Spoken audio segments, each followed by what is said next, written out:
যে আমাদের দেশে যারা বুদ্ধিজীবী ছিলেন, যারা নাগরিক সমাজের প্রতিনিধি ছিলেন, তাদের অনেকে সরকারে অন্তর্ভুক্ত, হয় ঐক্যমত্য কমিশনে অথবা উপদেষ্টা হিসেবে। যে কারণে নাগরিক সমাজের কাছ থেকে মতামত নেওয়া, পরামর্শ গ্রহণ করা সেটি সরকারের জন্য কঠিন হচ্ছে। আর বাকি যে সকল বুদ্ধিজীবী বা সুশীল সমাজের প্রতিনিধি, তারা আবার ফেসিবাদের এক প্রকার দাস ছিলেন। তো এই মুহূর্তে আমাদের অনেক কঠিন পরিস্থিতি পানি জমাতে হচ্ছে। তো সেই জায়গায় নাগরিক কোয়ালিশন যারা সাথে জড়িত, তারা নতুন ভাবে আমাদের নাগরিকদের যে আকাঙ্ক্ষা, সেই আকাঙ্ক্ষা পূরণের একটি দায়িত্ব তারা নিজ থেকে দিয়েছেন। আমরা দলগুলো যদি তাদের পাশে থাকি, আশা করি যে শূন্যতা তৈরি হয়েছে সেটি তারা পূরণ করতে পারবেন। এখন নির্বাচনের বিষয়ে যদি বলি, দেখেন সংস্কারের একটি গুরুত্বপূর্ণ অংশ হলো নির্বাচন। একটা সময় এই ধরনের পরিস্থিতি সৃষ্টি করা হয়েছিল যে নির্বাচন নিয়ে কথা বলা যাবে না। এখন মোটামুটি আমার কাছে যেটি মনে হচ্ছে যে এই সরকারের কাছে মানুষের আর খুব বেশি আস্থা বা ভরসার জায়গাটা নাই।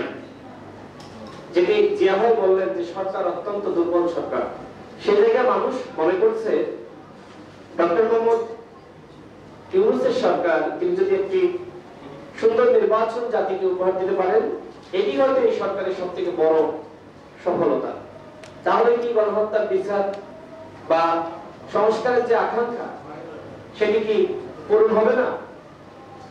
দেখেন, সংস্কার কিছু এই সরকারের মেয়াদে করা সম্ভব, আবার এই সরকারের মেয়াদে কিছু সংস্কার বাস্তবায়ন করা সম্ভবপর নয়, এবং এই বাস্তবতা আমাদের মানতে হবে। হয়তো আমাদের ভিন্ন বক্তব্য থাকবে, প্রত্যেকটা দলের এজেন্ডা আলাদা, কর্মসূচি আলাদা, কিন্তু আপনি চাইলেও কি এই মুহূর্তে আরেকটি তত্ত্বের সঙ্গে গ্রহণ করতে পারবেন?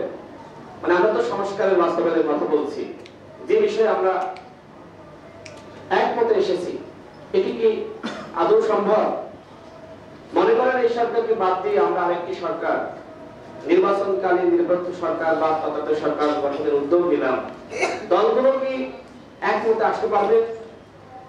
সেই বাস্তবতা আছে এই মুহূর্তে নাই।